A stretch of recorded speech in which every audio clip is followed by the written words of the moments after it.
Bonjour et merci infiniment de recevoir encore chez vous en ce jour. Rencontre et échange, nouveau numéro, l'émission hebdomadaire qui réfléchit sur les sujets de l'heure. Et ce jour encore, nous allons revisiter les questions environnementales en parlant justement du système côtier marin. Quelles mesures prendre, comment faire pour protéger nos côtes à propos de l'érosion côtière et tout ce que nous endurons ce sujet. Eh bien, pour en parler, deux consultants m'entourent sur ce plateau pour parler justement de la question. À ma droite, M. Anani Akpe Golo Wilson, vous êtes agronome, consultant, directeur exécutif de l'ONG Avotode. Merci de vous associer à cette discussion. Merci, mon frère Gérard. C'est cela. Vous avez accepté de discuter avec votre camarade, votre collègue, lui aussi consultant indépendant, M. Agbo. Merci à vous d'être associé à cette discussion. Merci, Gérard. Voilà. Comme nous le disons, il est question de la protection du système côtier marin. Qu'en est-il exactement? Je donne la parole à M. Wilson Touraza. Merci beaucoup, Gérard. Oui. Effectivement, pendant longtemps, lorsqu'on dit système côtier, les gens s'intéressent plus au territoire, pour ne pas dire au continent, en négligeant le système marin. C'est-à-dire la terre ferme, c'est ça? Effectivement. Donc actuellement, pour pouvoir nuancer, nous disons système côtier et marin. D'accord. En faisant un peu allusion à la mer, à l'océan lui-même, et pourquoi pas le continent dans son ensemble. Spécifiquement au Togo. Forcément qu'il y a une incidence, n'est-ce pas, entre les deux terres, hein, la terre immergée, la terre... Effectivement, oui, la terre ferme. il y a une incidence, les deux se complètent, parce que disons que l'eau de la mer vient des sources lagunaires et autres pour pouvoir se déverser après sur ce continent dont vous venez de parler.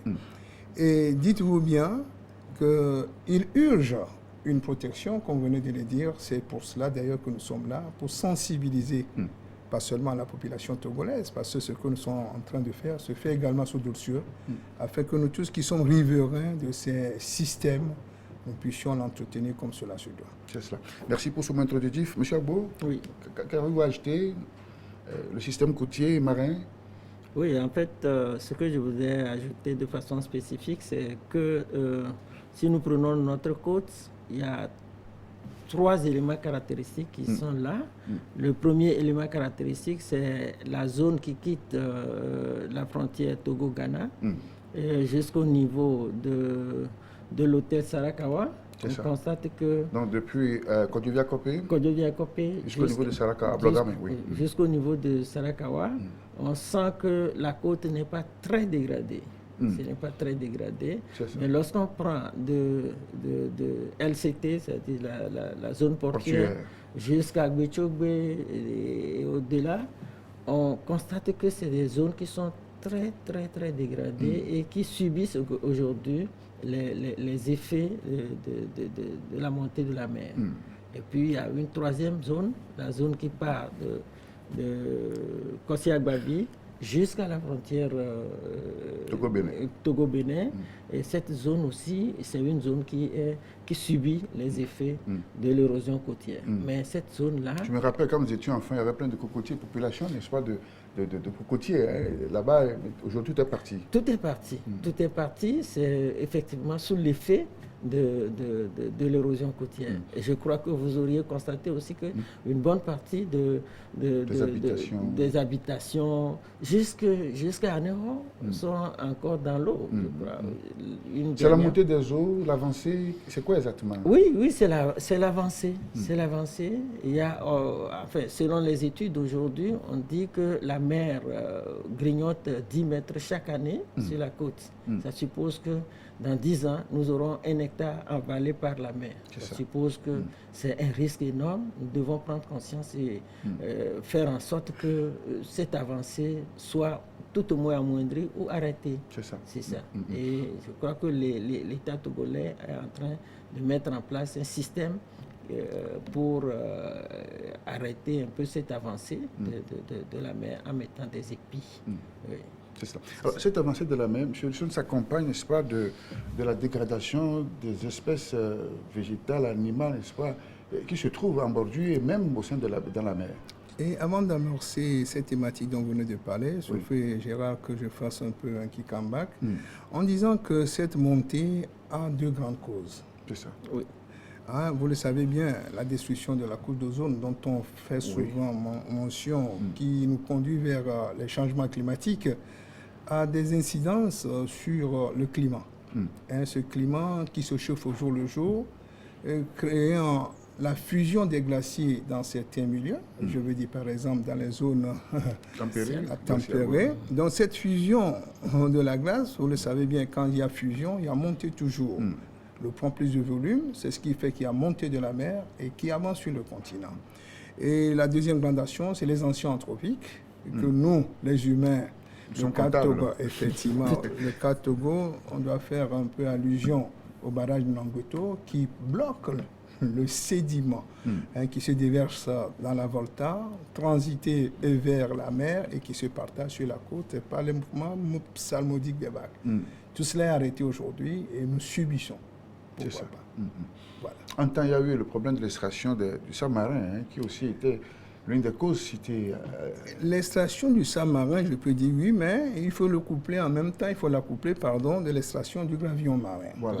Et qui constituait une protection naturelle même de la côte. Mais en l'enlevant, ça facilite l'avancée de la mer. Effectivement. Et justement, nous parlons de ces protections, de ces espèces marines, et qui sont aussi victimes de cette avancée de la mer. Effectivement.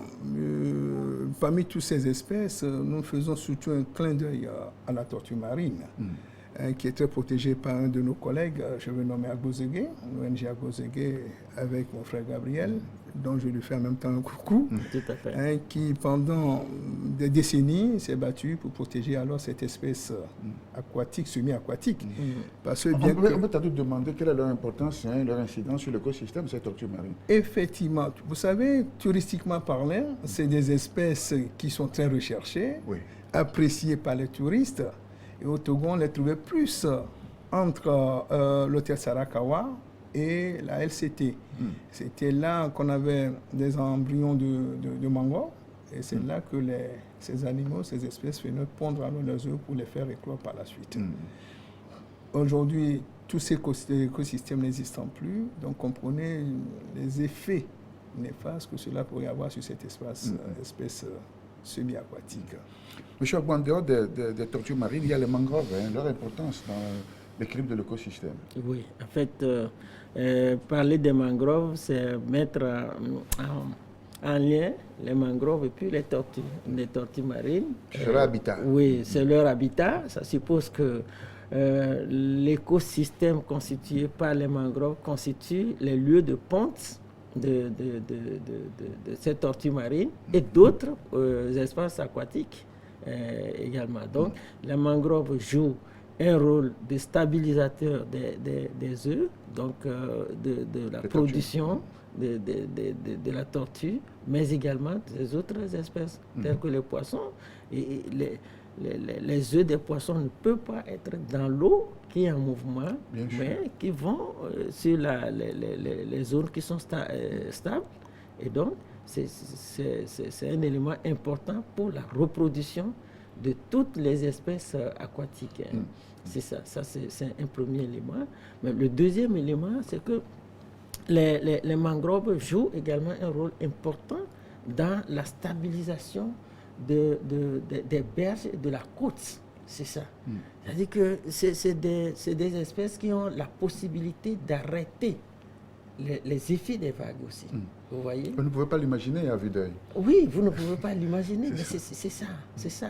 Même les mangroves, hors de la côte, si on va sur le lac, on en trouve dans les fleuves et dans nos lacs aussi. Tout à fait, c'est la même chose. Donc, ils jouent le même rôle. Ils jouent le même rôle. Et aujourd'hui, quand vous prenez nos lacs qui sont en train de s'assembler, c'est le fait qu'on a détruit cette espèce-là qui constitue, disons, un rideau naturel pour protéger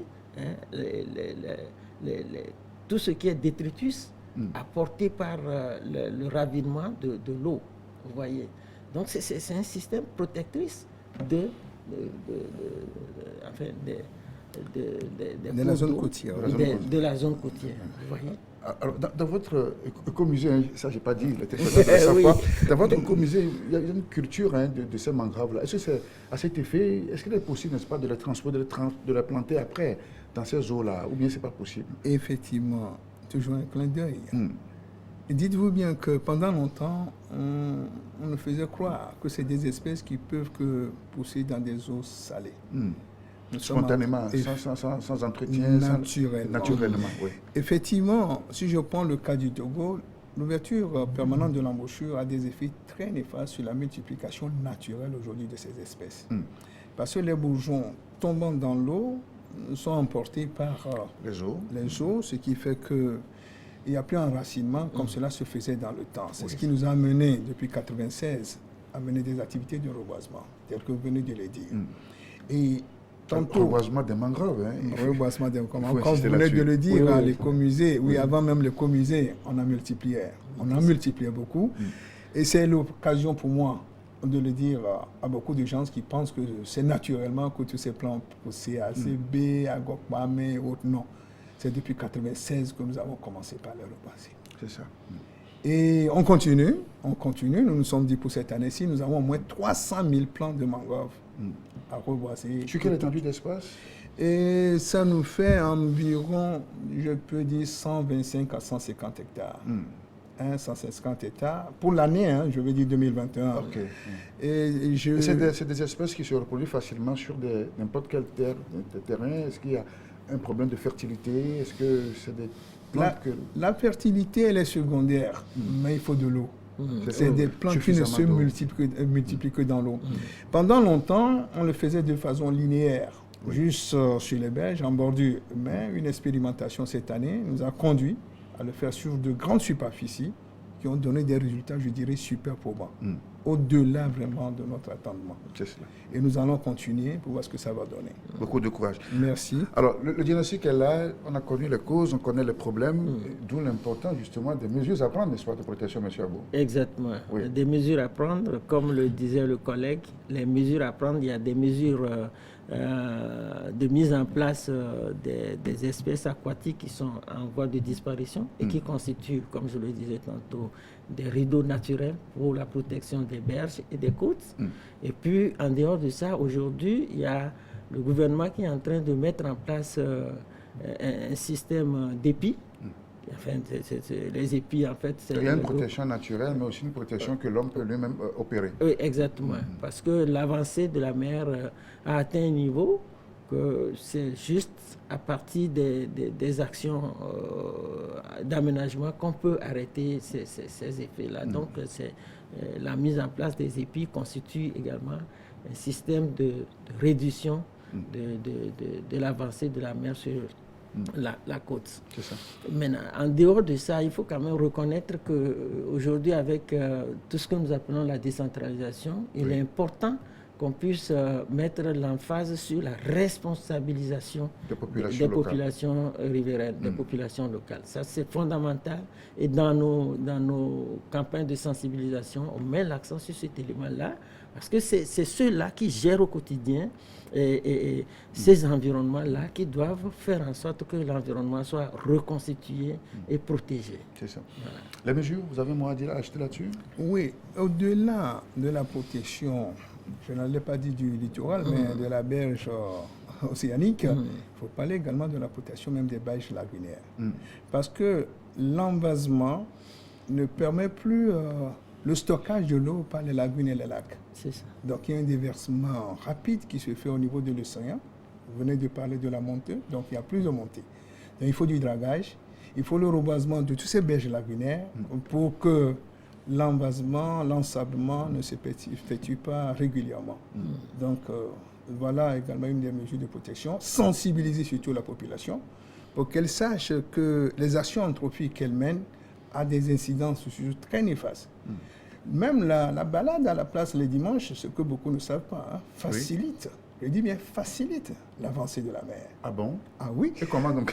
De façon naturelle. On va en promenade à la plage, monsieur, il ne faut pas nous empêcher de faire quelque part. Ça participe à l'activité sportive aussi. Je ne dis pas non. Oui. Mais dites-vous bien, le sable même de façon naturelle se compacte. Voyez-vous bien. Donc, en se déplaçant sur la plage, il y a une désorganisation de ce sable. Quand l'eau arrive facilement, elle emporte alors le sable. Donc, ça facilite également, comme je l'ai dit, l'érosion côtière. Ça m'intéresse parce qu'il faut peut-être encore insister plus, parce qu'il y a des faits que nous posons, des gestes quotidiens, et sans comprendre la portée et les inconvénients que ça peut avoir. Effectivement. Oui. Alors vous insistez là-dessus? J'insiste. J'insiste et je peux le démontrer par A plus B. Mais au-delà également de ces balades, conseillons nos amis de ne pas jeter les ordures à la plage. À la plage, Vous le savez bien que moi, la plage ne stocke rien. Tout ce que tu lui envoies, il te le ramène. Voyez-vous bien. Et il en est de même sur les berges lagunaires. Beaucoup de ces sites constituent aujourd'hui des dépotoirs sauvages. C'est ce que nous devons éviter, qui ont des répercussions également sur les poissons qui y vivent et que nous consommons par la suite des fois. Donc, ça peut être source également de plusieurs pandémies. Je ne dirais pas le corona. Rencontre échange, un nouveau numéro. Nous parlons de l'environnement aujourd'hui, des questions environnementales, les menaces qui planent sur nos côtes et nos plages. Et avec deux consultants ici en la matière en studio pour en parler. Et le système côtier marin, sa population, les espèces animales et végétales, et justement et avec les incidences de la montée des eaux, notamment des océans. Mais entre-temps, on a arrêté l'extraction du sable marin. Aujourd'hui, c'est vers les fleuves, les lagunes qu'on se retourne. Est-ce que ça n'a pas aussi à long terme des conséquences, M. Agbo? Certainement, certainement. Il suffit d'aller vers Davier, là où le nouveau site d'extraction de sable continental, pour voir un peu le désastre écologique qui se produit là-bas. C'est énorme comme effet sur l'environnement. Vous n'avez que des espaces complètement décimés où vous avez de l'eau un peu partout. Et dans ces eaux-là, vous avez toutes sortes de reptiles. Les populations ne peuvent plus exploiter ces zones-là. Donc, c'est dire qu'on n'a fait que transposer le problème. Ça, c'est vrai. On ne l'a pas solutionné. On ne l'a pas solutionné. C'est vrai. Mais que fait, on a besoin de ça pour construire, monsieur? Oui, tout à fait. Mais aujourd'hui, l'alternative qui est en train d'être prise, c'est qu'il faut maintenant aller vers les cours d'eau, prendre peut-être le sable au niveau des cours d'eau. C'est ça. C'est un projet, mais ça suppose aussi une technologie beaucoup plus avancée que le manuel que nos extracteurs utilisent. Il faut trouver des tracteurs qui puissent sortir le sable de l'eau. Donc ça, c'est des investissements importants. Voilà. Mais c'est vers cette solution que le Togo est en train d'avancer. Monsieur le dragage? Oui, effectivement. Et les carrières, personnellement, ne sont pas... Les carrières sur le continent, j'allais dire, ne sont pas appréciées. Parce que c'est une transformation des problèmes marins vers les problèmes continentaux. Tout à fait. Alors, mais quand il y a dragage lagunaire, ça ne fait que faciliter ce que l'État même voudrait faire. Donc, il faut toutefois le promouvoir. Ça consiste en quoi en réalité? C'est qu'est-ce que j'allais dire? L'enlèvement du sable, du lit du lac, du lit lagunaire, à des fins, soit humaines, à des fins de construction, etc. Voilà. C'est ça. Et là, ça ne pose pas grand problème? Non, plutôt ça arrange, parce que avant que des poissons ne se multiplient, il faut que nous ayons de la fraîcheur au niveau de leur gîte. Donc il y a de quoi que l'eau soit profonde, donc plutôt ça facilite la multiplication de ces espèces aquatiques. C'est avantageux. Au-delà de ça, il faut quand même reconnaître qu'avec le dragage, les lits des cours d'eau ont une certaine profondeur pour contenir une quantité d'eau. Aujourd'hui, l'inondation auquel nous assistons sont liées au fait que la plupart des cours d'eau ont leur lit bouché. Et donc, ce dragage doit pouvoir permettre à ces cours d'eau-là de contenir une quantité d'eau qui ne va plus déranger les populations riveraines au temps des pluies. Donc, c'est quand même... Bon, on ne dira pas que cette action n'a pas d'effet négatif, mais c'est le moindre mal qu'il faut privilégier. Nous croyons que si l'État s'engage dans ce processus, c'est quand même à double objectif positif. Voilà. Entend vous parler d'associer les populations riveraines à la campagne de sensibilisation et de conscientisation des risques et des dangers qui planent sur nous, sur nos côtes. Ça va consister à quoi? Associer les populations, suffit-il seulement de les sensibiliser ou bien de leur trouver des solutions de rechange par rapport à leur activité, comme vous appelez dans votre jargon, les AGR? Les AGR, oui. En fait, il y a plusieurs panoplies, il y a plusieurs phases d'activité qu'il faut mener dans ce sens-là. C'est vrai, il faut responsabiliser les populations riveraines parce que c'est elles qui vivent au quotidien les réalités et donc ils doivent prendre les mesures possibles. Mais ce qui est important, c'est qu'en dehors de la sensibilisation, parce qu'il faut quand même que les gens connaissent la portée des causes et des conséquences des actes que nous posons au quotidien. Des fois, c'est l'ignorance qui nous pousse à poser certains actes qui sont préjudiciables pour la survie humaine.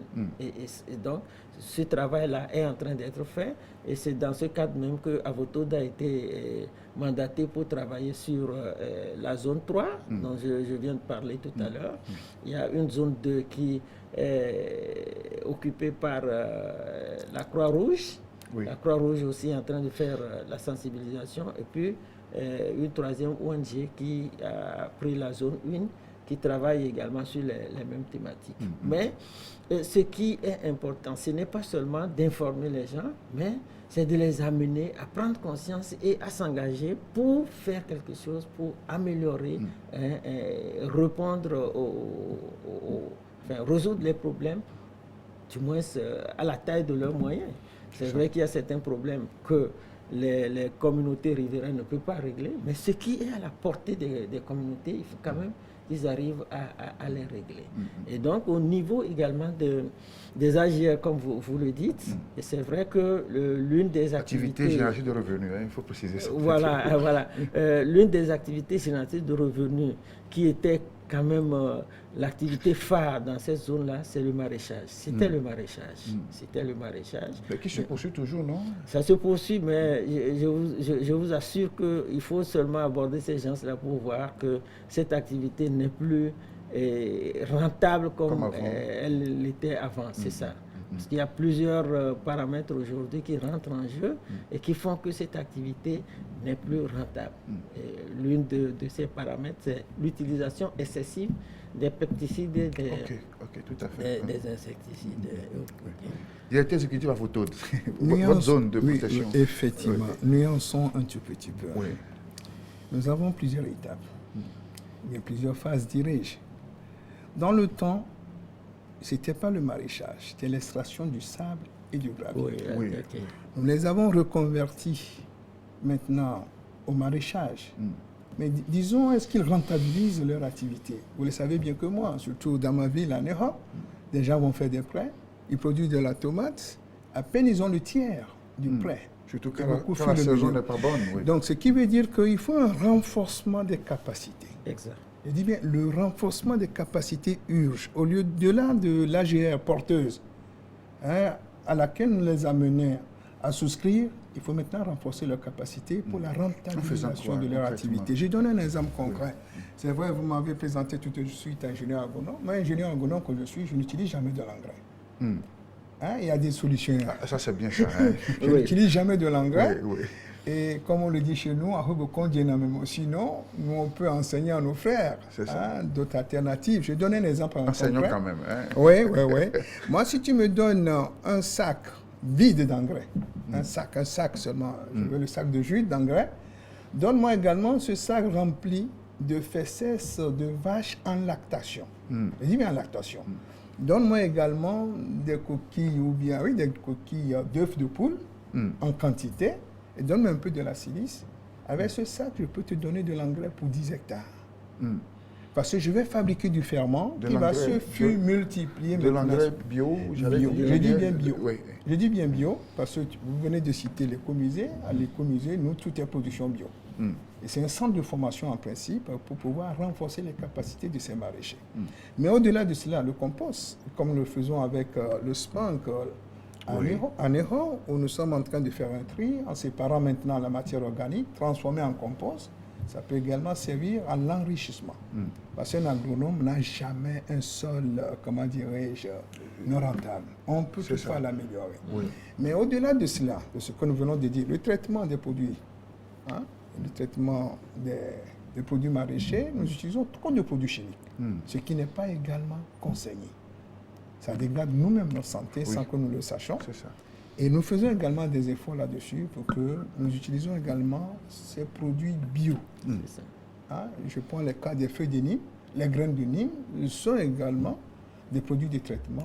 Est-ce qu'on les retrouve en quantité suffisante pour pouvoir les utiliser sur de grands espaces? C'est là que nous parlons alors du maraîchage intégré. Alors multiplions nos plants de Nîmes. C'est ça. Reboisons, c'est facile à retrouver les petits plants de Nîmes, à les multiplier pour que demain nous puissions disposer. Est-ce que cette forêt urbaine à Néro installée par le maire, est-ce que ça peut aussi participer à cet aspect de la chose, à la faisabilité de la chose? Oui, pour le traitement des produits, Oui. mais pour le moment, les espèces que nous utilisons pour pouvoir installer ces forêts ne sont pas de cette nature.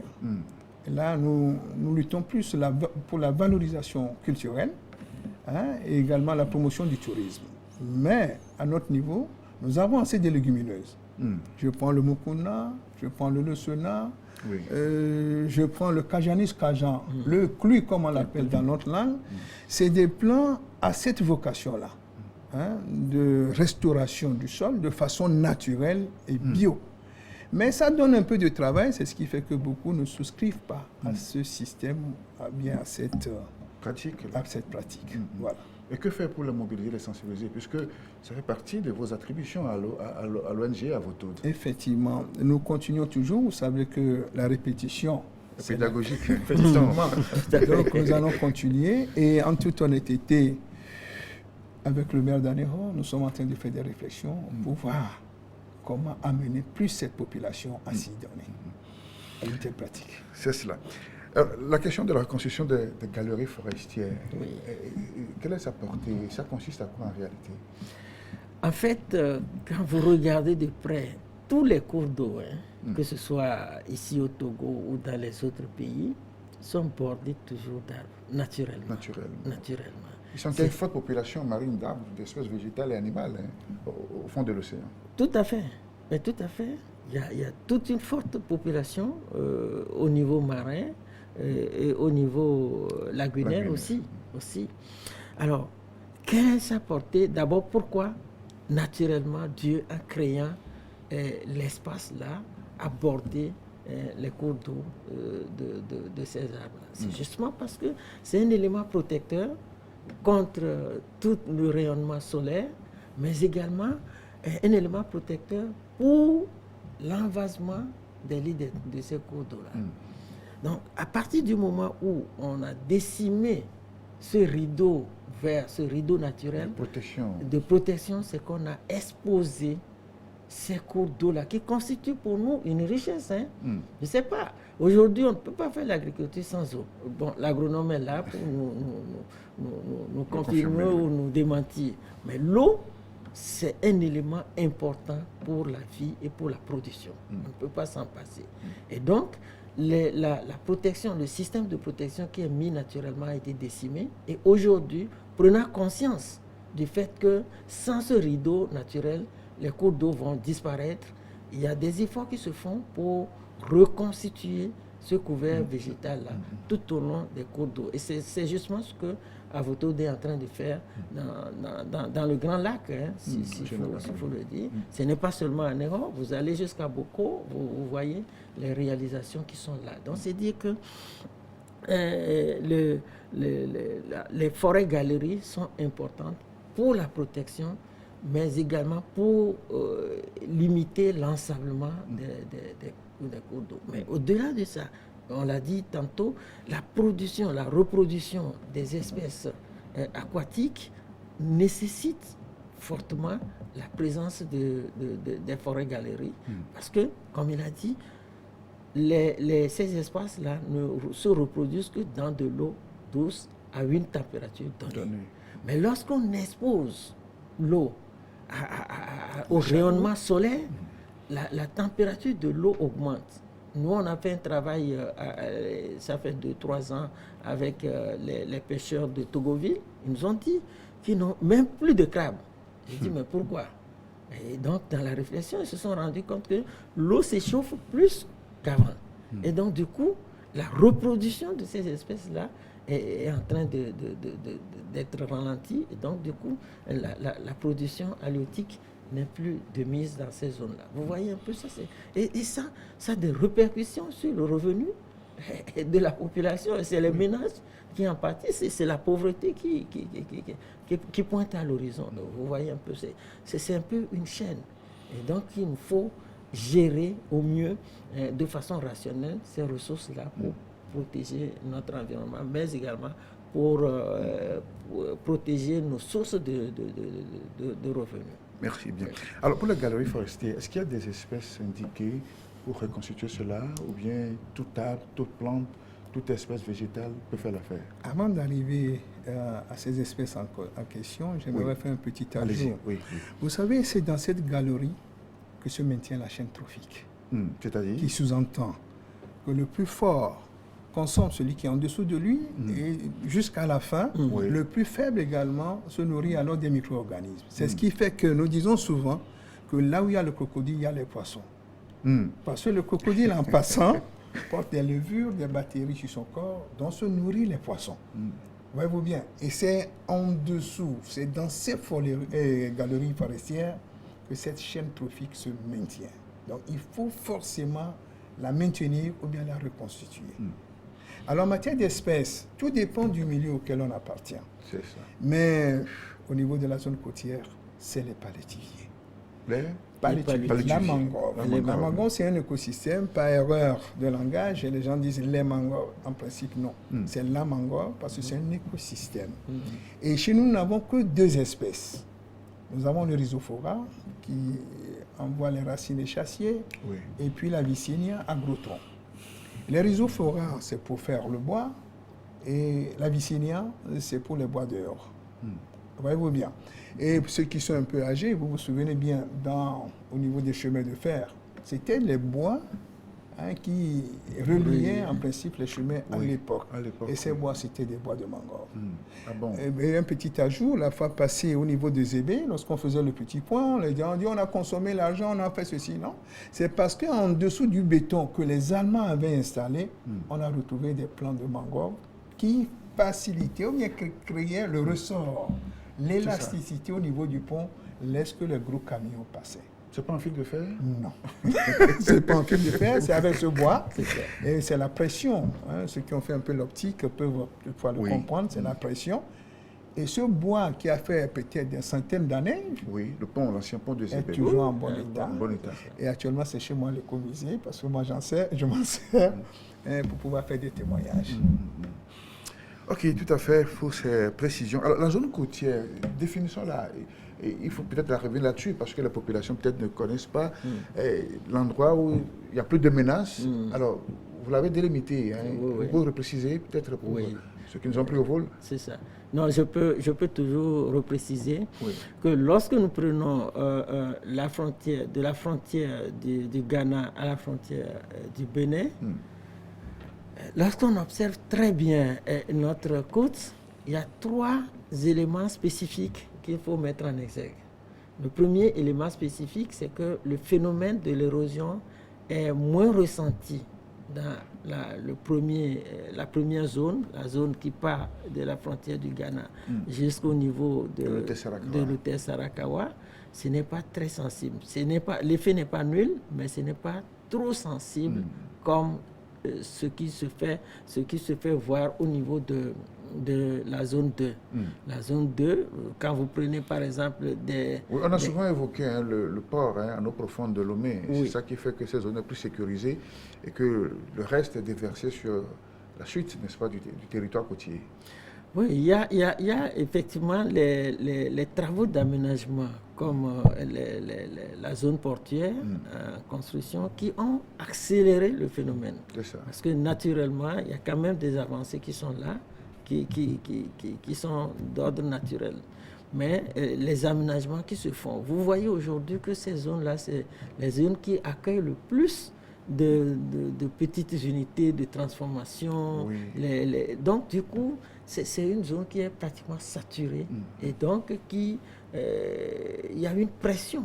Il y a une pression humaine dans ces zones-là.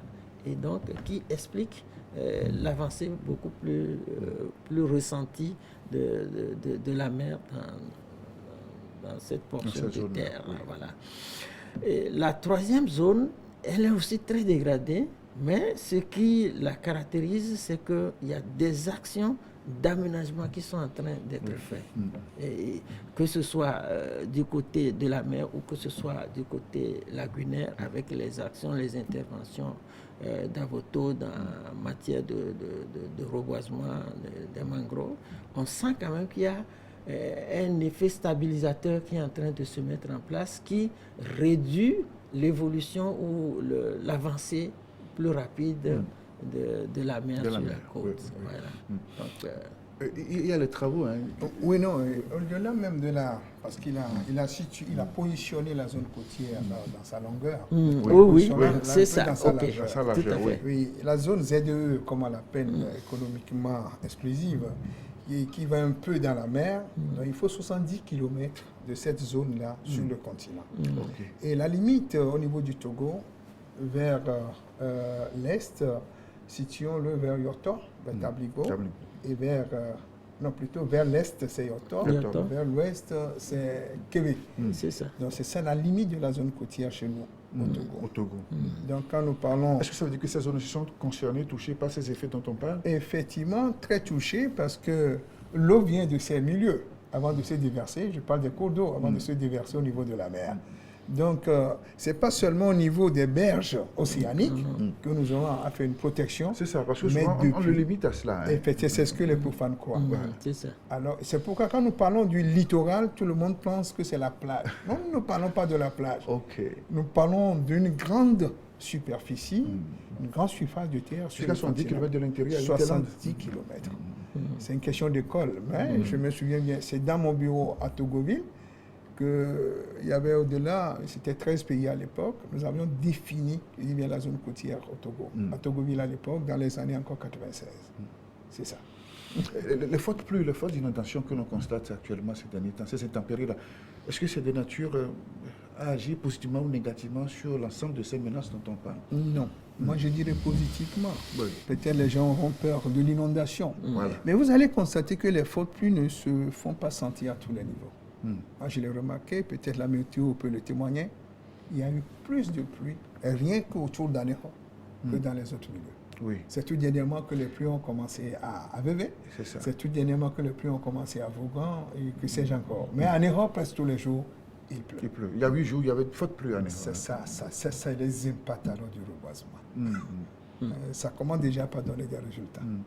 Et vous en réjouissez, n'est-ce pas? Pourquoi pas, mon frère? Comme me le demandait ma secrétaire la fois passée, quand tu vois les gens se pêcher autour de tes mangroves, qu'est-ce que ça te dit? Vous savez combien de fois j'ai été vilipendé? Si aujourd'hui on m'applaudit, il y a de quoi que j'ai de la joie. Donc vous les laissez venir pêcher? Ça fait plaisir. Quand tu sers l'humanité et demain tu vois les gens l'exploiter, ça fait plaisir. Ça me rappelle surtout le puits que j'avais installé sur les berges lagunaires en face de l'UTB. C'est pas par hasard que je l'avais installé. On me refusait à l'époque, dans les années 98, d'aller puiser de l'eau et d'arroser les plants. C'est ce qui m'a mené à installer le puits. Mais je vous dis, quand je vois même des gens puiser dans ce puits, ça m'enchante. J'ai servi l'humanité. Bien. Bon, on ne va pas faire de publicité, mais j'ajoute tout simplement que Écomusée d'Aného se trouve dans l'enceinte de Zébé, n'est-ce pas? Effectivement. Pour tous qui seraient intéressés de venir faire un tour et découvrir ces espèces animales et végétales. Non, je me demande si je suis déjà prêt. Les gens me disent vous faites de publicité, mais commençons par la faire. Et nous sommes presque prêts. Dans peu de temps, on ouvrira au public, pourquoi pas. C'est ça. Oui, Michel, vous voulez ajouter quelque chose? Je voulais juste préciser que le reboisement crée des microclimats. Et donc, ce que mon ami Golo est en train de dire, c'est parce qu'ils ont fait des reboisements et ça a créé un microclimat qui permet à cette zone d'avoir d'être plus arrosée. C'est ça. Quand vous prenez Davier, c'est le même phénomène qui se produit. Ce n'est pas un mystère. Donc, si nous voulons changer la pluviométrie aujourd'hui, reboisons. Faisons en sorte que la couverture végétale soit plus importante et on verra que c'est vrai, le phénomène du changement climatique est là, mais on peut agir sur ce changement climatique et permettre à nos populations de produire.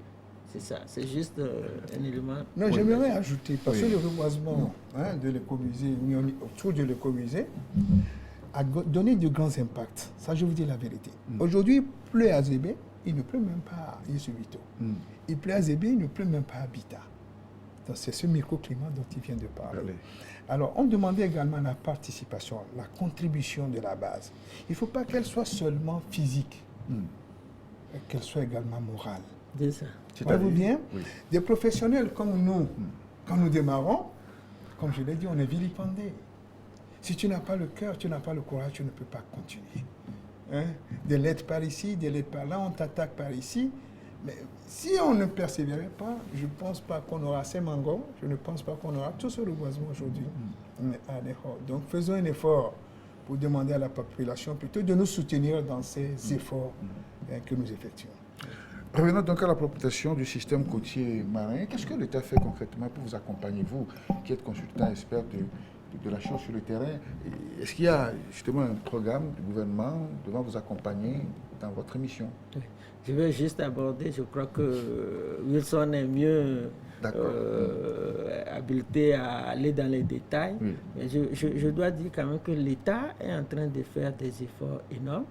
Parce qu'il faut quand même reconnaître que la nationale, c'est numéro 1, non? Oui, la nationale numéro 1, c'est un élément poumon de l'économie du pays. Et donc, toutes ces zones-là, on doit pouvoir faire en sorte que les effets de l'érosion côtière n'empiètent pas sur ces ressources-là. Donc, enfin, l'émission que nous sommes en train de faire aujourd'hui, c'est pour protéger cette nationale-là que... Cette voie qui est en train de se refaire en double, oui. Voilà, qui est en train de se refaire en double. Et donc, dans ce sens, il y a deux grandes actions que l'État est en train de développer. Oui. Il est en train de mettre en place un programme de suivi environnemental qui est là.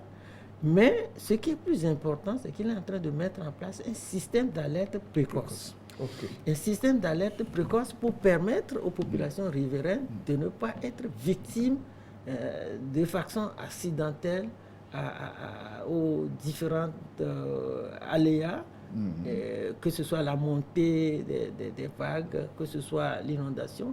Il va y avoir un système pour permettre à la météo et puis le système qui sera mis en place d'informer peut-être 1 jour, 2 jours, 3 jours d'avance sur la survenue de certains de ces catastrophes dont est victime les populations. Oui. Oh, oui. Donc il y a quand même un travail qui se fait en dehors de la pose des épis que vous connaissez très bien, qui est en train de se mettre en place. Quand ce système va se mettre en place, ce sera quand même un élément important pour permettre aux populations d'être à l'abri de certaines catastrophes inattendues. L'État, qu'est-ce qu'il fait? Je dirais qu'il en fait trop. Bon, je ne dirais pas qu'il en fait beaucoup. Parce que je suis impliqué à tous les projets, à tous les programmes liés à la gestion de la côte togolaise. Hier, à un pareil moment, j'étais encore avec les préfets en atelier, et les maires, oui, également, à travers le programme WACA. Oui. Donc on se demanderont, mais c'est quoi WACA? Il y a eu tellement de sensibilisation, mais les gens n'écoutent pas les médias. WACA, West African Coastal Area, ça veut dire seulement la gestion de la zone côtière. C'est ce que ça veut dire de l'Afrique occidentale. Et tous ces mangroves que nous sommes en train de mettre en terre actuellement autour du lac Bokozolo, c'est un financement de l'État togolais à travers la Banque mondiale. Et plus précisément, c'est le projet WACA qui gère alors le financement. Une première phase qui a financé au total 11 projets. Une deuxième vient d'être encore par appel d'offres, je vais dire. Donc ça fait 21 projets qui sont en train de démarrer et qui prennent en compte beaucoup le reboisement, appui des AGR et plusieurs mesures d'accompagnement. Quand je dis mesures d'accompagnement, on peut parler de forage, on peut parler de poubelles et autres, d'équipements. Nous pouvons parler également des latrines. Et ça, c'est renforcement de capacité. Renforcement de capacité. Il y a beaucoup de renforcement de capacité qui se font. Dites-vous, en toute honnêteté, j'avais eu à piloter le PGICT en tant que président d'Agaï Région Maritime. Mais Ouaka fait peut-être même 100 fois ce que c'est le PGICT. L'État investit gros, je dis bien gros, pour la protection alors de la zone côtière.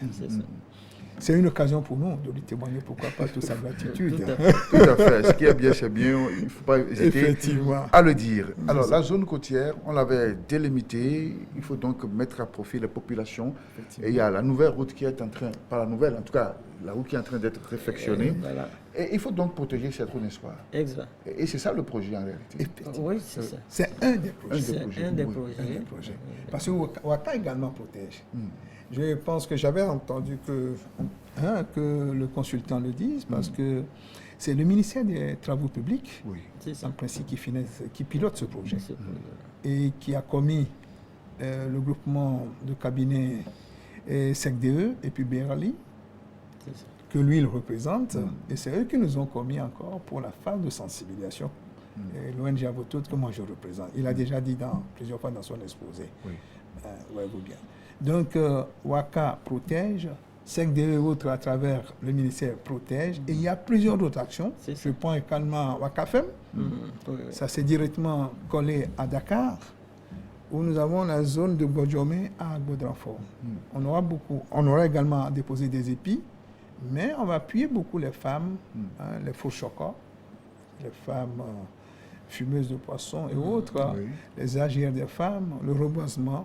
Donc, il y a au moins 4 à 5 projets qui prennent en compte tout ce volet dont vous venez de parler. Nous sommes rassurés en toute honnêteté. Je ne pense plus que l'érosion aura touché un jour cette voie qu'on est en train de tracer. Elle est totalement protégée. Parce qu'il y a d'autres voies qui sont englouties dans la mer. Oui, déjà. C'est ça, oui. Mais si je pense que l'État togolais le veut, on peut récupérer tous ces territoires.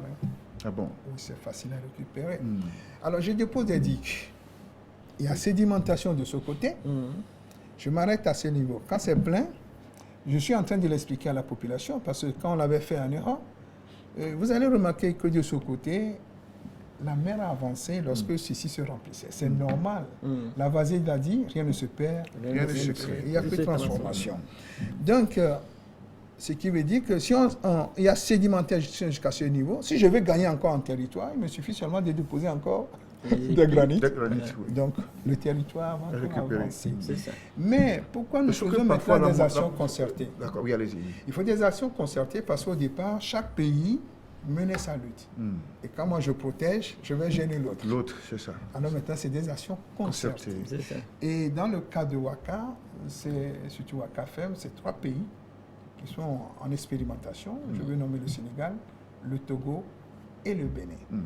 Surtout le Togo et le Bénin, pour mesurer le côté concertation de 2 pays. C'est ce qui fait qu'aujourd'hui, pendant longtemps, nous n'avons pas déposé des digues après l'embouchure. Parce que si on déposait des digues après l'embouchure, ça pourrait avoir des effets sur la douane togolaise. Mais maintenant que les actions sont concertées, je pense qu'il y a de quoi qu'on le fasse, parce que ça détruit le côté socio-économique de nos populations au niveau des lacs. Oui, il faut en tenir compte justement, parce que protéger l'environnement, mais aussi protéger les humains. Tout à fait, oui, c'est ça. En matière de suivi, surtout. Mais c'est en vue surtout que le bras lagunaire qui va vers Païmé, aujourd'hui, est totalement fermé. Ça servait de site de communication, de transport, ne serait-ce même que du boudin. Mais aujourd'hui, c'est fermé et ça pose un autre problème. Mais je pense que le dragage pourrait prendre en compte également ce bras. Bien, merci pour ces éclairages. Mesdames et messieurs, nous sommes donc en direct avec vous pour parler justement des questions environnementales, la protection de la côte, la montée des eaux, le réchauffement climatique avec 2 consultants qui m'entourent en bonne et due forme. Merci à vous pour ce temps que vous passez avec nous en studio. Peut-être un dernier mot de sensibilisation à l'endroit de la population. Que dire de tout tout l'exposé que nous avons fait à propos du système côtier marin, à propos de la galerie forestière. Alors que dire, M. Agbo? Oui, merci Gérard. Comme mot de fin, je dirais d'abord que nous avons un environnement pour nous tous, donc un pour tous, tous pour un. C'est ça. C'est-à-dire que nous devons lutter tous pour préserver, protéger, sauvegarder notre environnement. Parce que je ne sais pas, sans cet écosystème, la vie n'est possible. Notre vie en dépend. Notre vie en dépend. Donc, j'invite toute la population côtière, à d'abord prendre conscience des réalités qu'ils sont en train de vivre et à situer les responsabilités en tant qu'acteurs destructeurs de cet environnement. Et donc, à partir de ce moment, de se dire, nous sommes redevables vis-à-vis de cet environnement. Donc, nous devons faire quelque chose pour reconstituer cet environnement-là, à qui nous avons arraché, à qui nous avons pris des ressources précieuses pour notre survie ou pour notre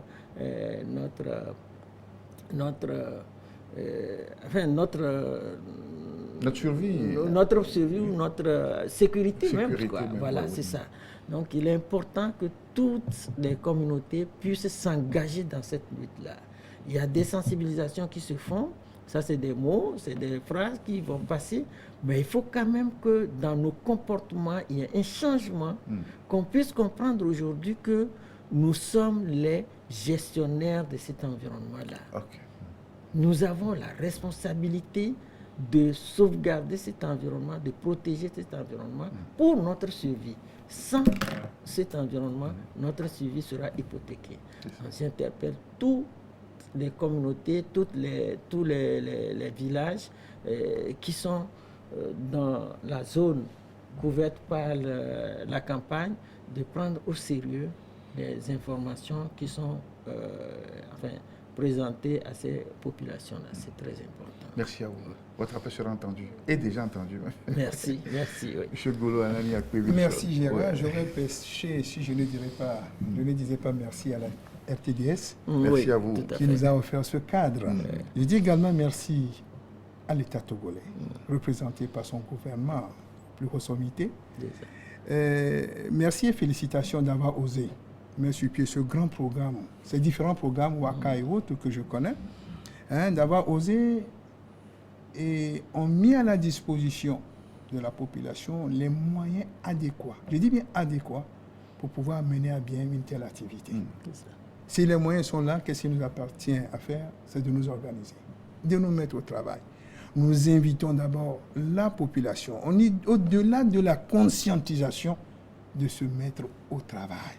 Seul le travail libère l'homme. Je reconnais le niveau d'instruction, l'analphabétisme très poussé chez nous ne nous permet pas de comprendre très rapidement de certaines choses, mais cultivons-nous. Nos parents n'étaient pas très instruits. Oui, effectivement. Ça m'amène à dire, Allah, Gérard, merci de m'avoir passé alors cette idée. Faisons la protection en nous basant sur notre valeur culturelle. C'est ça. Mon ancêtre n'a pas été con en disant forêt sacrée. Le caractère sacré veut dire respect. Comment est-ce qu'on peut le traiter de satanique? Il sait que demain, il ira chercher telle herbe, il ira chercher telle feuille pour te traiter. Et dire, mon fils, ça pour moi, c'est une forêt sacrée. Tu n'as peur que du vaudou, même s'il n'y a pas du vaudou, il va mettre alors un tissu blanc, un tissu noir, un tissu rouge pour te faire peur. C'est tout. C'est tout. Alors, la religion moderne a dit, tout ça c'est satanique. Monsieur dit, mais moi je suis chrétien, je vais aller détruire, le vaudou ne peut rien faire. Effectivement, le vaudou ne va pas le tuer, mais c'est demain lorsqu'il criera qu'il n'y a pas la pluie, qu'il comprendra alors que le vaudou lui a fait beaucoup de choses. Donc, passons par nos valeurs culturelles. Je dis bien valeurs culturelles pour pouvoir mener alors cette lutte. Et nous réussirons. Mon mot de fin, population togolaise, je vous invite encore. Nous autres qui avions beaucoup voyagé, nous savons ce qu'il en est sous d'autres cieux. C'est pourquoi nous sommes pionniers et nous voulons drainer une vague qui nous assiste à pouvoir bien les drainer. C'est mon mot de fin. Merci bien, c'est entendu. L'homme a déclaré la guerre à la nature, ou bien cessera cette guerre, ou bien la perdra, a dit l'auteur. Et donc il faut cesser cette guerre contre la nature, pour protéger notre environnement, pour notre propre survie, pour l'équilibre de l'écosystème. Merci à vous, chers consultants. Merci, M. Abo, M. Wilson. Merci d'être associé à cette discussion portant sur la protection de l'environnement, notamment en ce qui concerne la protection de nos côtes. C'est tout pour cette réflexion du jour. Tout samedi prochain pour d'autres réflexions. Pendant ce temps, portez-vous bien, prenez soin de vous. Excellente journée à tous et à toutes. À très bientôt. Merci.